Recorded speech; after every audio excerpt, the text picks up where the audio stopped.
নমস্কাৰ 12টা বাজি গ'ল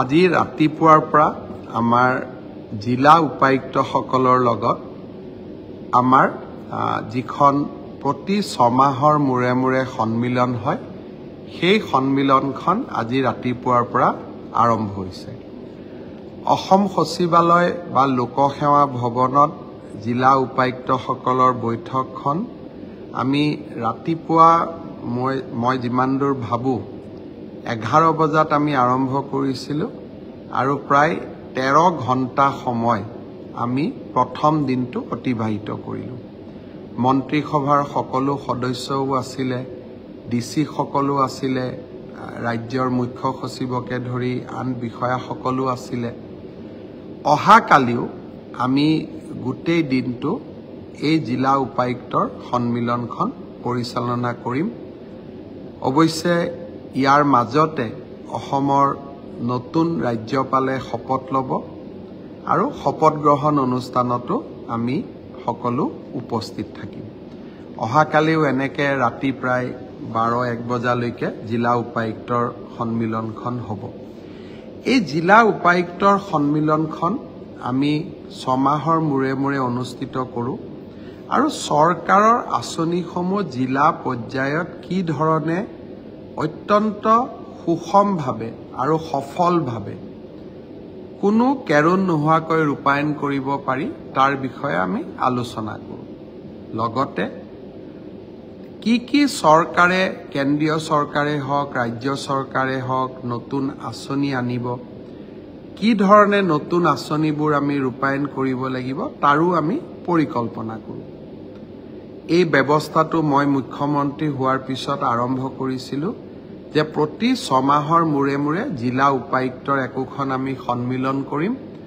আৰু জিলা আৰক্ষী অধীক্ষকসকলৰ আমি সন্মিলন কৰিম সাধাৰণতে গুৱাহাটীত আমি এই সন্মিলনখন নকৰো অসমৰ আন জিলাত গৈ কৰোঁ এইবাৰৰ সন্মিলনখন লখিমপুৰত আমি কৰিব বিচাৰিছিলো বানপানীৰ পৰিবেশৰ বাবে আমি লখিমপুৰত কৰিব নোৱাৰিলো আৰু সেই কাৰণে এইবাৰ এই সন্মিলনখন আমি গুৱাহাটীতে অনুষ্ঠিত কৰিছো আজি ৰাতিপুৱা ডিসি সকলক সন্মিলনৰ সময়ত মই দুটা পৰামৰ্শ দিছিলো এটা হল আমি যেতিয়া মন্ত্ৰীসকল কোনোবা এখন জিলাত যাওঁ বা মুখ্যমন্ত্ৰীসকল আমি জিলাত যাওঁ সাধাৰণতে জিলা উপায়ুক্তজনে আমাক খুব ভালদৰে আতিথ্য কৰিব খোজে জিলাখনত ক'ত কোনটো ভাল মিঠাই পায় ক'ত ভাল খোৱা বনায় সেই ধৰণে অলপ তেওঁলোকে ব্যৱস্থা কৰে আৰু এই ব্যৱস্থাটো আজিৰ পৰা নহয় মুখ্যমন্ত্ৰী হিতেশ্বৰ শইকীয়া থকা দিনাখনৰ পৰাই মই প্ৰত্যক্ষ কৰি আহিছো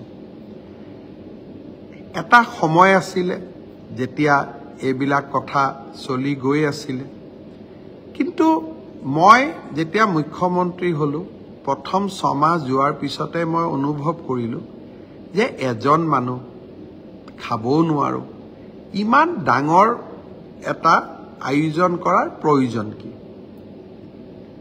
মই মুখ্যমন্ত্ৰী হৈ এখন নিৰ্দেশ দিলো যে মই যেতিয়া কোনোবা জিলাত যাম মোৰ খোৱাটো সিম্পল ভেজিটেৰিয়ান ফুড হ'ব লাগে অৰ্থাৎ এখন ভাজি এটা তৰকাৰী দালি ভাত যদি মোৰ কিবা বেলেগ খাব মন যায় আমাৰ বিজেপি দলৰ কাৰ্যকৰ্তা সতীৰ্থ মন্ত্ৰী বিধায়ক কাৰোবাৰ ঘৰত গৈ মই খাই আহিম কিন্তু চৰকাৰী যেটো ব্যৱস্থা সেইটো সাধাৰণ নিৰামিষ হ'ব লাগে নিৰ্দেশ দিয়াৰ পিছতো কেতিয়াবা জিলা উপায়ুক্তসকলে অলপ ডাঙৰকৈ আয়োজন কৰে নলবাৰীত হৈ যোৱা কেবিনেট বৈঠকতো এনেকে ডাঙৰ কৰি আয়োজন কৰিছিল আজি মই জিলা উপায়ুক্তসকলক কৈছো যে মই মুখ্যমন্ত্ৰী হৈ থকা দিনলৈকে আপোনালোকে দ্বিতীয়বাৰ কেতিয়াও ডাঙৰকৈ কোনো খোৱা নাপাতিব আৰু যদি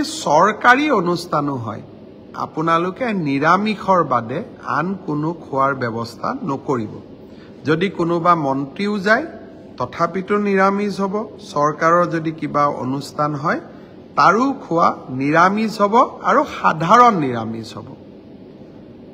খালি লগত এইটো কৈছো যে যদি অসমৰ বাহিৰৰ পৰা কোনোবা আমাৰ অতিথি আহে তেওঁক ভাল কৰি আপ্যায়ন কৰা আমাৰ দায়িত্ব।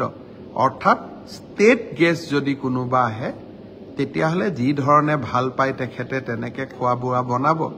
কিন্তু অসমৰ মন্ত্ৰী বা আমাৰ কাৰণে বা বিষয়াসকলৰ কাৰণে আপোনালোকে কেতিয়াও ভৱিষ্যতে আৰু আমিষ ভোজনৰ ব্যৱস্থা নকৰিব।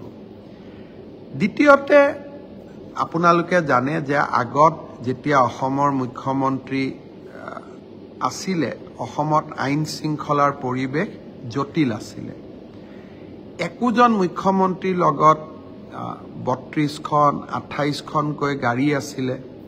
সিকিউৰিটি থাকে, তেওঁৰ প্ৰেছৰ মানুহ থাকে, এম্বুলেন্স থাকে, ডক্টৰৰ টিম থাকে, মেজিষ্ট্ৰেট থাকে। চাওঁতে চাওঁতে যিটো গাড়ীৰ শৃংখল সেইটো প্ৰায় 32খন গাড়ীত গৈ ভৰি দিছিল। মই লাষ্ট হিচাপ কৰোঁতে প্ৰায় 32খন আছিল। মুখ্যমন্ত্ৰী হোৱাৰ পিছত গুৱাহাটীত মই প্ৰথমতে হিচাপ নিকাচ কৰি মই এটা নিৰ্দেশ দিছিলোঁ যে মোৰ গাড়ীৰ সংখ্যা 12খনতকৈ বেছি হ'ব নালাগে। এজন SP থাকে মোৰ লগত, তেওঁৰ কাৰণে এজন গাড়ী লাগে, CRP থাকে, তেওঁৰ কাৰণে গাড়ী লাগে।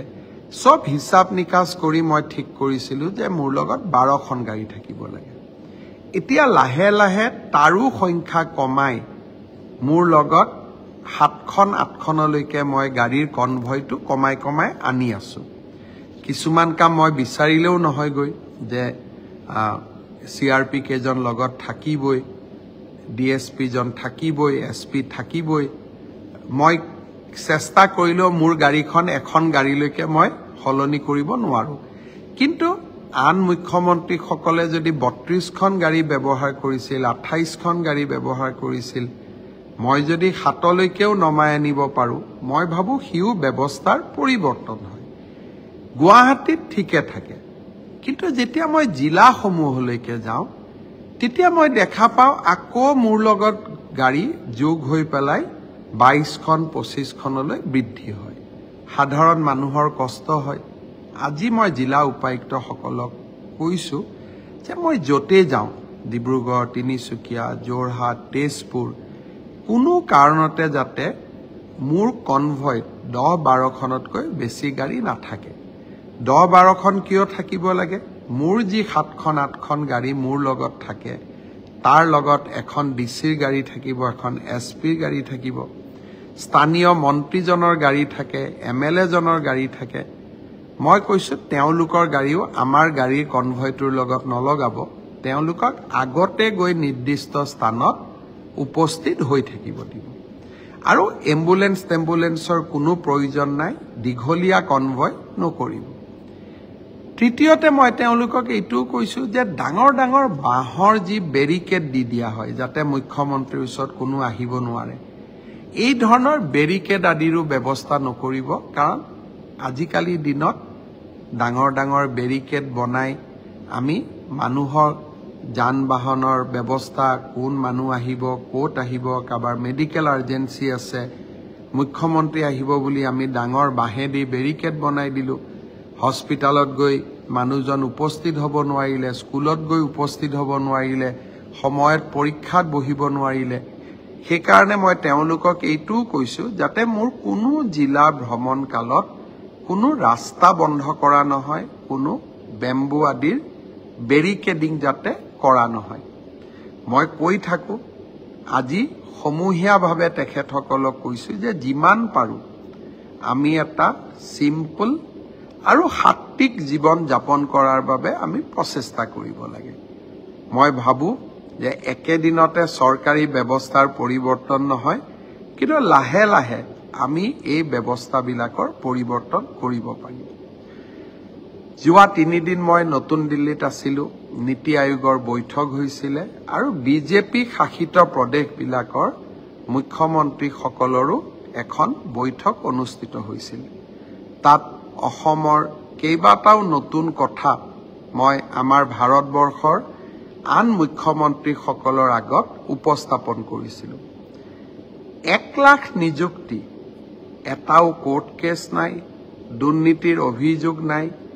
এই বিষয়টোৱে সকলোৰে দৃষ্টি আকৰ্ষণ কৰিছিল যে আমি যেতিয়া চাকৰি দিব যাওঁ হাইকোৰ্টৰটো কিবা এটা অৰ্ডাৰ আহে, ষ্টে অৰ্ডাৰ আহে, চাকৰিবোৰ নহয়গৈ।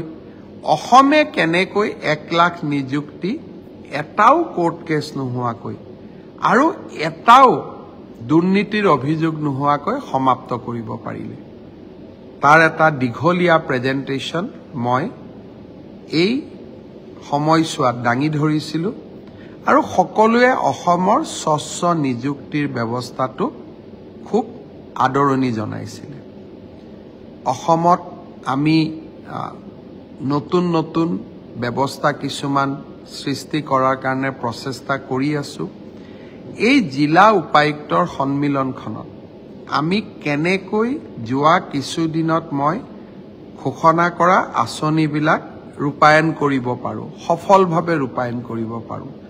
2 অক্টোবৰৰ পৰা আমি বসুন্ধৰা 3 আৰম্ভ কৰিম।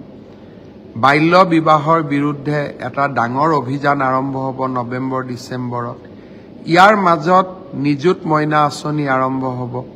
ইয়াৰ মাজত মুখ্যমন্ত্ৰীৰ মহিলা উদ্যমিতা আঁচনিখন আৰম্ভ হ'ব। ইয়াৰ মাজত অৰুণোদয় 3.0 আমি নতুনকৈ আৰু বহুত হিতাধিকাৰীক লগত লৈ অৰুণোদয় আঁচনিখন সম্প্ৰসাৰণ কৰিব খুজিছোঁ। তাৰ বিষয়ে আমি আলোচনা কৰিলোঁ। অসমত আমি 126টা সমষ্টিত 1টাকৈ মহকুমা আৰু উপজিলা আমি গঠন কৰিব খুজিছোঁ আৰু প্ৰথম বেটছটো আমি 2 অক্টোবৰৰ পৰা আৰম্ভ কৰিম। অসমৰ প্ৰত্যেকটো বিধানসভা সমষ্টিত কেনেকৈ আমি মহকুমা অথবা উপজিলা অৰ্থাৎ মহকুমা অব্লিক উপজিলা, মহকুমা বুলিও ক'ব পাৰোঁ, উপজিলা বুলিও ক'ব পাৰোঁ। আৰু এই মহকুমাসমূহত কি কি ক্ষমতা থাকিব তাৰ বিষয়েও আজি আমি জিলা উপায়ুক্ত সন্মিলনখনত দীঘলীয়াকৈ আলোচনা কৰিলোঁ। 50,000 নিযুক্তি হ'ব। মই যোৱাবাৰে কৈছিলোঁ যে এটা পৰীক্ষাত 12 লাখ 13 লাখ প্ৰাৰ্থীয়ে অৱতীৰ্ণ হ'ব। ডিচি সকলে জিলা উপায়ুক্তসকলে পৰীক্ষাটো সুচাৰুৰূপে আয়োজন কৰিব লাগিব। তাৰ বিষয়েও অহাকালি আমি দীঘলীয়াকৈ কথা পাতিম, যাতে আগৰ দৰে আমি যাতে যিটো কীৰ্তিমান স্থাপন কৰিছিলোঁ সেই কীৰ্তিমানটো যাতে অক্ষুণ্ণ অৱস্থাত ৰাখিব পাৰোঁ। তাৰ কাৰণে আমি ডিচি সকলক সজাগ কৰিব লাগিব আৰু আমি প্ৰচেষ্টা কৰিম যে এইবাৰো যাতে আগৰ দৰে আমি এটা স্বচ্ছ নিকা পৰীক্ষা পাতিব পাৰোঁ। তাৰ কাৰণে অহাকালি মই দীঘলীয়াকৈ ডিচি সকলৰ লগত আলোচনা কৰিম। পৰ্যটনৰ দৃষ্টিভংগীৰ পৰা অসমত বহুত সুন্দৰ স্থান আছে, কিন্তু এই স্থানসমূহত হোটেল আদি নথকাৰ কাৰণে আমি পৰ্যটন উদ্যোগটো বঢ়াব পৰা নাই। আমি এইবাৰ চিন্তা কৰিছোঁ যে অসমত আমি হোম ষ্টে অৰ্থাৎ অসমৰ গুৰুত্বপূৰ্ণ স্থানসমূহত পৰ্যটকৰ সংখ্যা বৃদ্ধি কৰিবলৈ আমি হোম ষ্টেৰ এটা ডাঙৰ আন্দোলন আৰম্ভ কৰিব খুজিছোঁ। সৰু সৰু স্থান হোটেল সম্ভৱ নহয়, কাৰণ হোটেল এখন হ'বৰ কাৰণে ডাঙৰ বিল্ডিং বনাব লাগিব, ব্যৱসায় হ'ব লাগিব, কিন্তু হোম ষ্টে এটাতো হ'ব পাৰে। 5টা 6টা 10টা হোম ষ্টে হ'লেও বহুত পৰ্যটকক আমি আনিব পাৰিম। আমি তেওঁলোকক বাহিৰত আমি বিজ্ঞাপন দিম, জাগাখনৰ বিষয়ে জনাম বা ধৰ্মীয় অনুষ্ঠানটোৰ বিষয়ে জনাম, মানুহ আহিব আৰু আমাৰ হোম ষ্টেটোতে থাকিব। সেই বিষয়েও ডাঙৰ এটা আঁচনি এই বছৰ আমি আৰম্ভ কৰিব খুজিছোঁ। বানপানীত বিধ্বস্ত হোৱা অসমৰ ৰাস্তা ঘাট, স্কুল কলেজসমূহ আমি নতুনকৈ কেনেকৈ সজাম তাৰ বিষয়েও অহাকালি আমি আলাপ আলোচনা কৰিম। এই ধৰণে আজি আৰু অহাকালি জিলা উপায়ুক্ত সন্মিলনলৈ ব্যস্ত থাকিম আৰু মই ভাবোঁ যে এই জিলা উপায়ুক্ত সন্মিলনখনে অহা 6 মাহত অসমৰ প্ৰশাসনীয় ব্যৱস্থাটোক ৰাইজৰ আৰু অধিক ওচৰ চপাই লৈ যাবৰ বাবে আমাক যথেষ্ট প্ৰেৰণা দিব। চৰাইদেউ মৈদাম দিব নোৱাৰা শিহৰণ দি থৈ গ'ল। ইমান ধুনীয়াকৈ তেখেতে মনত পেলালে কেনেকৈ লাচিত বৰফুকনৰ সমাধিলৈ তেওঁ আহিছিলে, কেনেকৈ লাচিত বৰফুকনৰ মৈদামত তেওঁ প্ৰাৰ্থনা কৰিছিলে। ঠিক তেনেকে চৰাইদেউ মৈদাম কেনেকে বিশ্ব ঐতিহ্য হোৱাৰ ফলত অসমৰ পৰ্যটনৰ সংখ্যা বৃদ্ধি পাব। যিসকলে প্ৰধানমন্ত্ৰী ডাঙৰীয়াৰ মন কী বাতটো শুনা নাছিল, এবাৰ শুনিব। ভাৰতৰ কোনো প্ৰধানমন্ত্ৰী আজিলৈকে অসমৰ বিষয়ে, অসমৰ ঐতিহ্যৰ বিষয়ে ইমান ধুনীয়াকৈ কোৱা মই কেতিয়াও শুনা নাই। প্ৰধানমন্ত্ৰী মোদী ডাঙৰীয়াক আকৌ এবাৰ মই ধন্যবাদ আৰু অভিনন্দন জনালোঁ। চৰাইদেউ বিশ্ব ঐতিহ্য হ'ল তেখেতৰ সাগৰ সদৃশ বৰঙণি, সদায় ইতিহাসে মনত ৰাখিব। কিন্তু তাতকৈ ডাঙৰ কথা, চৰাইদেউৰ বিষয়ে মন কী বাতত ইমান ধুনীয়াকৈ কৈ গ'ল, সি আমাৰ মনবোৰ ক'ৰবাত যেন মোদী ডাঙৰীয়াই আকৌ এবাৰ জিকি থৈ গ'ল। মৈদাম হ'ল এতিয়া দুই এজনে আৰম্ভ কৰিছে, যে কাৰ ক্ৰেডিট হ'ব? ক্ৰেডিট কাকো নালাগে। কোনোবাই কৈছে আমাৰ দিনতে আৰম্ভ হৈছিল, কোনোবাই কৈছে আমাৰ দিনত শেষ হৈছিল। অসমৰ নাম আগবাঢ়িব লাগে। আমি আজি আছো, কালি আমি নোহোৱা হৈ যাম। মোৰ মাতৃভূমি অসমখন সদায় থাকিব। চৰাইদেউ মৈদাম হিমন্ত বিশ্ব শৰ্মাৰ কৃতিত্ব নহয়, চৰাইদেউ মৈদাম অসমবাসীৰ কৃতিত্ব, অসমৰ কৃতিত্ব। অসমত কিছুমান মানুহ আছে, কিবা এটা ভাল কাম হ'লে কৃতিত্ব কাক দিম তাক লৈ এটা নতুন বুৰঞ্জী আৰম্ভ কৰে। কামটো নোহোৱা দিনলৈকে তেওঁলোক মনে মনে থাকে। কামটো নোহোৱা দিনলৈকে তেওঁলোকে ক'বও নোখোজে যে এই কামটো হ'ব লাগে। কিন্তু কামটো হোৱাৰ পিছত ক্ৰেডিট কোনে পাব, তাৰ কাৰণে এটা তেওঁলোকে ডাঙৰ মহাভাৰত আৰম্ভ কৰে। আমাক ক্ৰেডিট নালাগে, অসম মাতৃ সুজলা সুফলা হ'ব লাগে। 3 তাৰিখে জাগিৰোডত ছেমি কণ্ডাক্টৰ ইণ্ডাষ্ট্ৰীৰ ভূমি পূজন আৰু নিৰ্মাণৰ কাম আৰম্ভ হ'ব। এটা ছেমি কণ্ডাক্টৰ ইণ্ডাষ্ট্ৰীয়ে অসমৰ অৰ্থনৈতিক ইতিহাস সম্পূৰ্ণ বদলাই দিব। 10 বছৰ পিছত মই নকওঁ এই ইণ্ডাষ্ট্ৰীটো মই আনিছিলোঁ, ক্ৰেডিট মোৰ নহয়। ক্ৰেডিট হ'ল যে অসমে আৰু অসমীয়া ৰাইজে এনেকুৱা এটা পৰিৱেশ সৃষ্টি কৰিলে যে অসমত ছেমি কণ্ডাক্টৰৰ দৰে ইণ্ডাষ্ট্ৰীও আহিব পৰা হ'ল। কৃতিত্ব কাৰ? অসমবাসীৰ কৃতিত্ব। আৰু অসমবাসীৰ মাজত ময়ো এজন। 3.5 কোটি অসমীয়াৰ কৃতিত্ব, তাৰ মাজত ময়ো এজন। 3.5 কোটি মানুহৰ যি কৃতিত্ব, তাৰ ভিতৰত এজন হিচাপে যিমান ভাগ মোৰ ওপৰত পৰে সিমানেই মোৰ ভাগ। তাতকৈ মোক বেছিও নালাগে, তাতকৈ মোক কমো নালাগে। অসমৰ কাৰণে এনেকৈ আমি নতুন নতুন কীৰ্তিমান স্থাপনৰ বাবে কাম কৰি যাম। বহুত বহুত ধন্যবাদ। আকৌ লগ পাম।